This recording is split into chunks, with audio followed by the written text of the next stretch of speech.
I'm an inspector for the naughty or nice list. Being an inspector is all about how close you can get to the action. So disguises are key. Come on, let's get out of here. Naughty. Hey everyone, I'm Damian Holbert from TV Guide Magazine and TV Insider, and I'm talking to our Hallmark favorite, Andrew Walker, here to talk about She's Making a List, and I guess probably a couple other projects that we've got going on Hallmark, but let's talk about Making a List, which is only your second Christmas movie with Lacey Chabert. It is my second. It feels like we've done many, but it's only my second movie with her now. Yeah. And great friend now, 7 years, it was 7 years ago, My Secret Valentine. And, I think now she has like 40 movies under her belt and I have like 30 or so. So it's crazy. Right. We know the world a little bit more now. And we were really lucky to work on this one together. This is a really special one.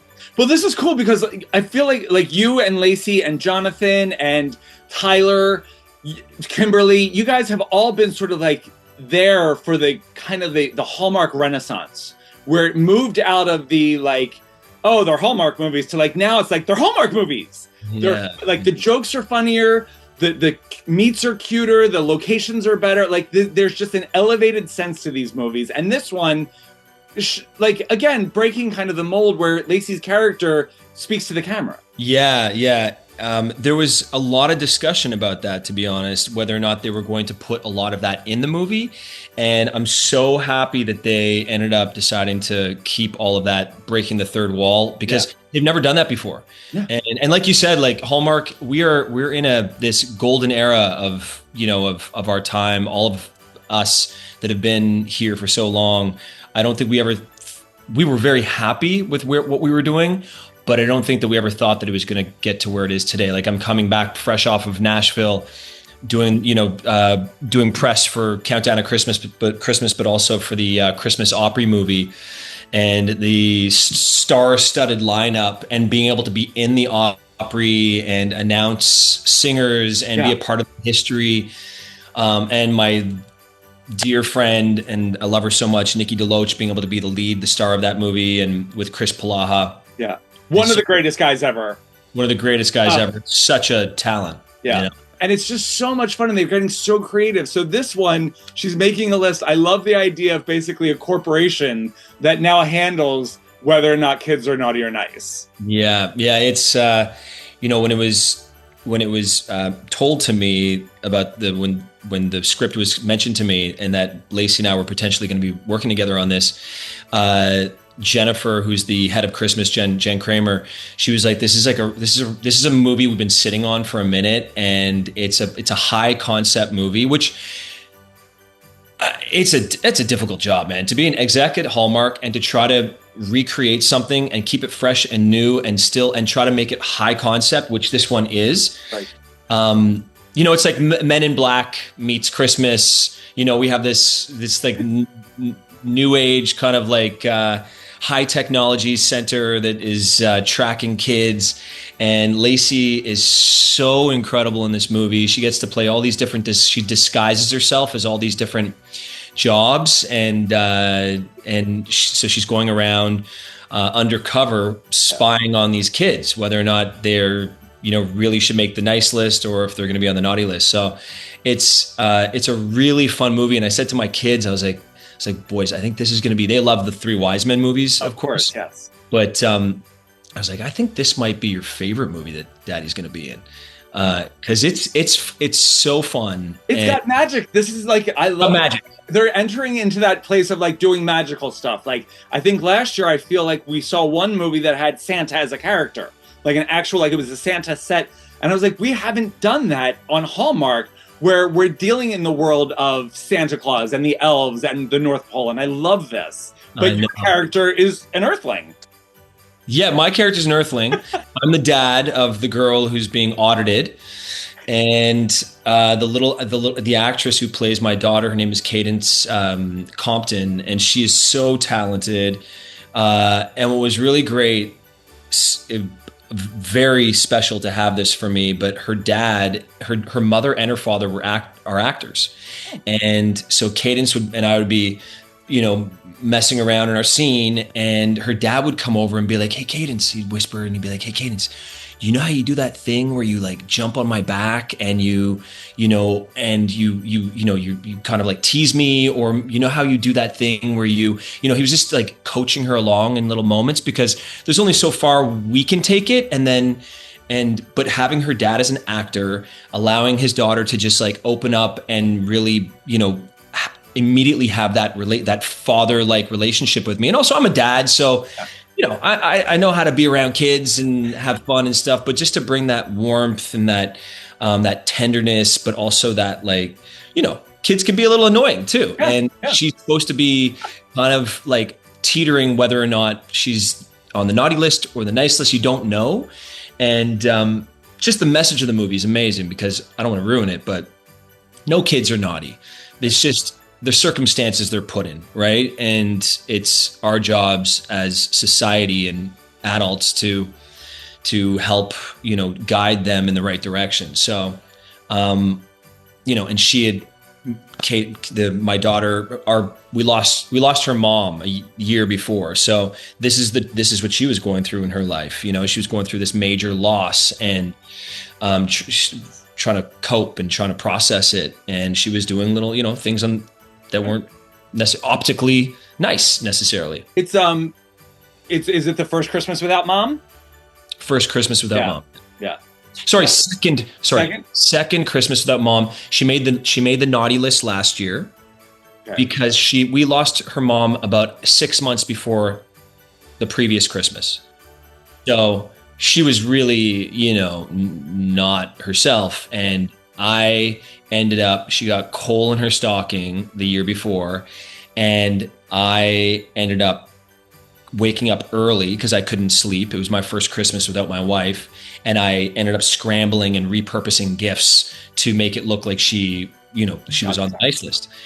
And so this year I understand what happened. There's this agency that, audited her, but didn't look at the circumstance that she was in, And does he find out that it was Isabel that audited her? It wasn't Isabel. It was somebody else from the agency. Yeah. Okay. Yeah. Isabel was just appointed her case this year. Okay. It's just so cute to think of the fact that like you guys get to do this stuff. You're doing it out of season, obviously. But I can only imagine how nice it is when you are working on a set with somebody like a Lacey or like a friend that you like. It's got to let you guys be more open. Yeah, absolutely. I mean, look, there's a reason why Lacey is who she is, and there's a reason why she's so loved by the fans. She's just so easygoing and so professional, though. We say that she's easygoing, but she's very dedicated to her work. Lacey, I love this idea because you've just done the Haul Out the Halloween, you've done Haul Out the Holly, where Wes Brown is the guy holding the list and keeping the rules and everything. And here you are getting to do similar stuff, but as one of Santa's legitimate helpers. Yeah, so I play Isabel, and she works for a company that Santa has outsourced to help with the naughty or nice list. And usually the decision is very specific and easy, naughty or nice. There is an algorithm that this company follows, but when a kid falls somewhere in between, that's when they send in Isabel. So I go undercover, which means I have to wear a lot of fun, different costumes and dress up. And it is my job never to make contact with the child, but to sort of observe their behavior and to try to understand them better. And along the course of the movie, in this particular situation, she is assigned to Charlie and her dad, Jason, played by Andrew Walker, which was such a fun reunion for me. Her situation is quite complicated, and Isabel actually ends up seeing a lot of herself and her own, the path that she was, on as a child. And so she really identifies with Charlie, and she really wants to get to the bottom of what's going on with her behavior. And she knows that Charlie is good. And it kind of becomes a mission to prove that right. And she has to, as my character has to decide to either follow this algorithm or really follow her heart to make this decision. What are like the specifics of the algorithm? There's a lot of rules when it comes to being an inspector that she has to follow. You can't make contact with who you're observing. You can't ever step foot on their property. And, I share this stuff in the film. But it's pretty specific things, like behavior seems naughty or nice. It's basic things you would imagine. But what she comes to determine is, it's not the whole picture, and kids are inherently good. And she opens not only her own eyes but everyone around her to maybe it's time for a change. And it's a really, really sweet message. And of course, there's a romance in this movie. Of course, right? Yes. And it's a very sweet storyline, but there's also a really poignant storyline. Charlie has just recently lost her mother, and my character Isabel also lost her mother as a young girl.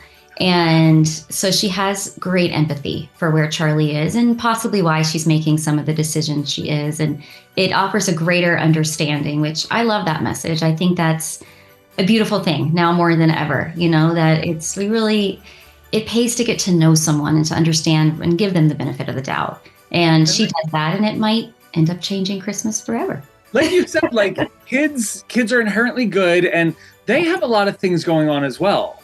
They're not just kids. Like they hear things, they feel things, they need to be seen as well. Absolutely. And she takes it up with Santa himself and pleads her case on Charlie's behalf. And it's a really beautiful message because children do have a lot going on. And, I know even as a mother, sometimes we don't give children enough credit for all that they understand and all that they take in around them. And I think it's so important to try to understand kids and the kids in our lives. And now, Andrew, did you guys figure out how many of these films have you done together?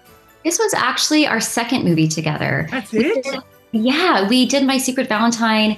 I think it was 2018. And we're such good friends because of, being a part of the Hallmark family and love his wife and his family. And so we spend a lot of time together, as friends.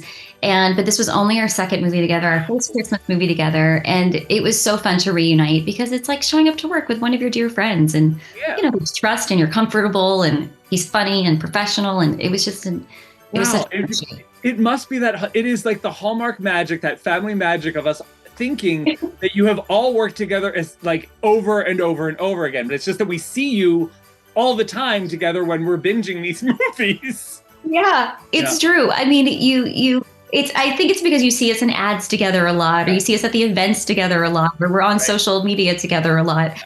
But this was actually only our second movie together, and it was long overdue, and it was so much fun. We filmed in Vancouver, of course, in the middle of a heat wave.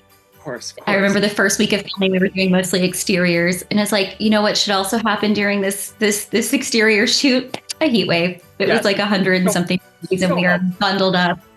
But I know we all know all the tricks at this point. If you're wearing a jacket, our wonderful costume department will take off the sleeves of the sweater you're wearing underneath it, or put ice packs down your back, or little fans and the neck fans, and we had it down. And what is his character like? What is this dad like? Well, I love his character. I think he's doing a wonderful job of picking up the pieces of dealing with his own grief, trying to care for his daughter, and also keeping the magic of Christmas alive for her. And that's what really touches my heart as my character the most, when I see how hard he's trying and how much he cares. And it's just a beautiful character, a beautiful father.